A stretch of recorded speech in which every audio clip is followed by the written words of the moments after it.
Hello, everyone. Welcome to Celsius 233, your go-to place for fiction book summaries. Today, we will immerse ourselves in A Christmas Carol by Charles Dickens. A Christmas Carol is a novella written by Charles Dickens and first published in 1843. This beloved classic tells the story of Ebenezer Scrooge, a miserly and bitter old man who is visited by the ghosts of Christmas past, present, and future.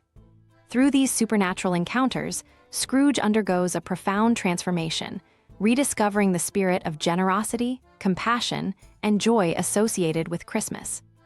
The novella is a timeless exploration of redemption, social justice, and the importance of empathy. Plot summary. On a cold, foggy Christmas Eve, Ebenezer Scrooge sat in his dimly lit counting house, a solitary man untouched by warmth or joy. As his clerk, Bob Cratchit, shivered by a meager fire, Scrooge's nephew, Fred, burst in, filled with festive cheer, wishing his uncle a Merry Christmas. Scrooge, a miserly and bitter man, dismissed Fred's greeting with disdain, declaring Christmas a humbug. To Scrooge, the holiday was nothing more than an inconvenience, a time for the foolish to spend money they didn't have. Fred left undeterred, while Scrooge refused two charitable men seeking donations for the poor, insisting that the destitute could go to prisons or workhouses. As evening fell and the city bustled with Christmas preparations, Scrooge begrudgingly allowed Bob to take the next day off, though he grumbled about the unfairness of paying wages for no work. Scrooge returned to his dreary, empty home, a place as cold and unwelcoming as its owner.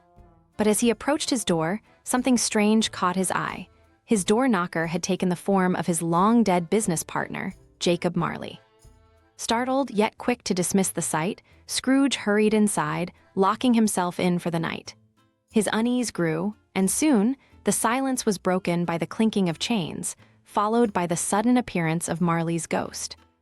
Pale and sorrowful, Marley was bound in heavy chains made of ledgers, locks, and money boxes, the very symbols of his greed in life. He had come to warn Scrooge of the same fate unless he changed his ways. Marley revealed that he had been doomed to wander the earth, tormented by the weight of his selfishness. Before vanishing, Marley foretold the arrival of three spirits who would visit Scrooge to offer him a chance at redemption. True to Marley's warning, as the clock struck 1, Scrooge found himself face to face with the first of the promised spirits, the ghost of Christmas past. This ethereal figure, resembling both a child and an old man, gently took Scrooge back in time, showing him scenes from his own life. Together, they revisited Scrooge's boyhood, his school days, and his early years as an apprentice. Scrooge watched his younger self transform from a hopeful, joyful youth into a man consumed by greed. He saw his lost love, Belle, who had left him when his obsession with wealth overshadowed their relationship.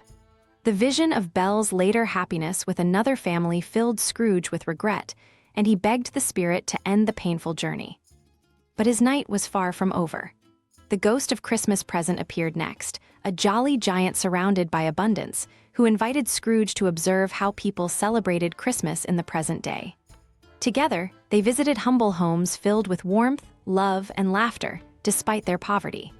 One such home belonged to Bob Cratchit, where Scrooge saw the joy the family shared, despite their meager means. Bob's youngest son, Tiny Tim, was frail and sickly, yet his optimism and gratitude moved Scrooge deeply. The ghost warned that without help, Tiny Tim's future was grim. The spirit then took Scrooge to other places, Fred's home, where a Christmas party was in full swing, and the homes of strangers who shared in the festive spirit. Everywhere they went, people celebrated with warmth and kindness, a stark contrast to Scrooge's lonely existence. As the ghost of Christmas present's time drew to a close, he revealed two ragged children hiding beneath his robe, ignorance and want, servants of humanity's darker nature. As the night grew colder, the third and final spirit emerged, the ghost of Christmas yet to come. This silent, hooded figure, draped in darkness, led Scrooge to a vision of the future. They wandered through the streets of a city where people spoke of a man's death with indifference. Scrooge soon discovered that the dead man in question was none other than himself. His death, unmourned and unnoticed, was followed by the sale of his belongings to scavengers. No one cared that he was gone. In contrast to the coldness surrounding Scrooge's own fate, the ghost also showed him a scene at the Cratchit home, where the family grieved the loss of Tiny Tim. The sight of Bob, heartbroken but still tender and hopeful, was too much for Scrooge. Finally, the spirit led him to a neglected graveyard, where Scrooge was shown his own tombstone. Overcome with fear and remorse, Scrooge fell to his knees, begging the spirit for a chance to change his ways to avoid this lonely and bleak future. When Scrooge awoke, it was Christmas morning. Filled with joy and relief, he realized he had been given a second chance. He vowed to embrace the spirit of Christmas and live a life of generosity and kindness. The transformation was immediate. Scrooge began by sending a large turkey to the Cratchit family, and then he ventured out into the streets, greeting people with warmth and good cheer. He even joined Fred's Christmas party, embracing the family he had once shunned. From that day forward, Scrooge became known as a man of kindness and generosity. He treated Bob Cratchit like a brother and took care of Tiny Tim, ensuring that the boy would live a long and healthy life. Scrooge's heart, once cold and hardened by greed, was now filled with love and joy.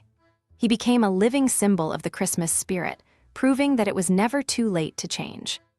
If you loved this, don't stop here. Check out other books by Charles Dickens. You'll find them below or on Celsius 233. Remember, while our summaries capture the essence, they can never replace the full experience of reading the book. If this summary intrigued you, consider diving into the complete story, buy the book, and immerse yourself in Charles Dickens's original work. Bye-bye, take care, have fun.